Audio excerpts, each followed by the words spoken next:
If there was one change really worth making to improve your well-being at work, where would you start? Well, let's see what the science suggests.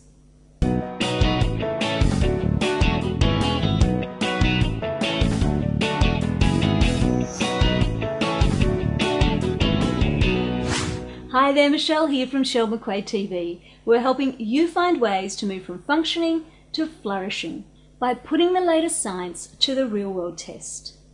Now, let's face it, there are a growing list of tested ways you can improve your well-being at work. But if you only had time to do one thing differently, where's the best place to start? Now, research suggests there may be one intervention that is amongst the most successful at promoting your well-being. It reduces stress, boosts your energy levels, gives you more hope, improves your relationships, and helps you feel happier and healthier. So what is this mega strategy for well-being? Well, drumroll please. It's gratitude. Professor Robert Emmons and his colleagues have found that feeling grateful for the good things around us and the sources of these good things has 4 important benefits. Firstly, it helps to magnify our positive emotions, so we're less likely to adapt to the good things happening in our lives. Secondly, it helps to block negative emotions like envy, resentment, and regret. Thirdly, it helps us recover more quickly from stress, adversity, and trauma by helping us interpret negative events in a more positive light. And finally, it gives us a higher sense of self-worth because we feel other people want good things for us. Now that all sounds nice, but does gratitude really have any place in the office? Professor Lee Waters at Melbourne University suggests encouraging a culture of gratitude at work can improve job satisfaction for many of us. In fact, because we have a built-in reciprocation mechanism when it comes to gratitude, it turns out this well-being intervention is highly contagious.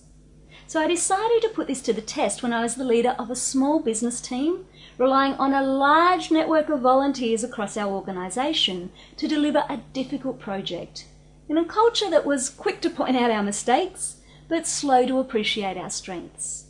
So within our small team, we set ourselves a weekly gratitude challenge, and it went like this. Find at least one person to thank for making your job a little easier or a little more enjoyable. Genuinely acknowledge their efforts and be specific about the strengths you saw them using. It wasn't enough to just say, hey, thanks for that. Instead, we recognized the value of investing a few seconds more and saying, hey, thanks for that. I really appreciated your curiosity and the questions you asked in that meeting to help us have a much better conversation. Now, we told no one about what we were doing, but in our team meeting each week, we'd share who we thanked and why to keep each other accountable. Well, after about a month, a strange thing started to happen. A tidal wave of gratitude completely swept us off our feet.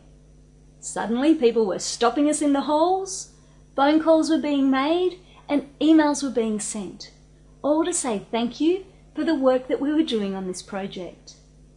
And not just from people we'd thanked, but from people we hadn't even gotten to yet. And this one act became instrumental in giving us the confidence, the hope and the motivation to not only deliver on time and on budget, but to exceed every external measure that had been set for us. And best of all, we had a whole lot of fun doing it. To ignite gratitude in your workplace, you don't need anyone's permission. You don't need a budget. You just have to start looking for people who are making your life easier and a little more enjoyable. And then genuinely acknowledge their effort and be specific about the strengths that you're seeing in action. Want to show a little gratitude right now? Then share this video with your family and friends. And if you like more practical and playful ways to apply the latest science in human flourishing to your work, then be sure to subscribe or stop by MichelleMcQuaid.com, leave your name and email address so you can hear all our news first. Thank you so much for watching Michelle McQuaid TV. Remember, you are good enough, so don't be afraid to let your light shine. Until next time, take care. thank you so much for watching Shell McQuaid TV. And to show my appreciation, I've put together my own version of the gratitude dance to express my heartfelt thanks. Here we go. See you next time.